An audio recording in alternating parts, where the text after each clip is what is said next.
Allergic rhinitis टा कौन? Allergic rhinitis भी one kind of allergic reaction जोटा हमर बेसी नाजल सिम्पटम्स करे माने नोज एसोसिएटेड सिम्पटम्स करे जेमति कि आपण कहि परिबे नोज इचिंग नाक भीतर ड्राई सेंसेशन लागिबो कंटिन्यूअस नाकरू पानी बहुत हबो जो नाजल ड्रिबलिंग आमे कहूछु लॉन्ग टाइम जदी सिम्पटम परसिस्ट करे लॉस ऑफ स्मेल भी कराए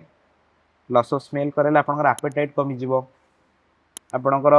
खाद्य प्रति इच्छा हबनी नाक जदी बहुत टाइम जाम हे कि रहिबो तो माउथ ब्रीदिंग डेवलप करिवो आपण देखिबे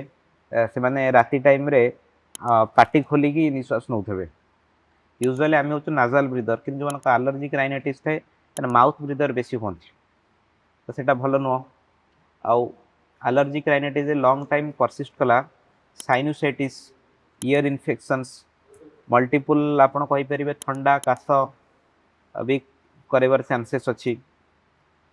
these are the common causes symptoms of allergic rhinitis आमे सेति की सा विषय अवेयर रहिबा कथा आउ रहिला एलर्जिक राइनाइटिस रो प्रेजेंटेशन एटा हेई परियो सीजनल सीजनल माने आपण कहि परियो विंटर सीजन रे हेई परियो कि स्प्रिंग सीजन रे हेई परियो किछि किछि लोकन देरे Anchor through out the year भी देखा जाय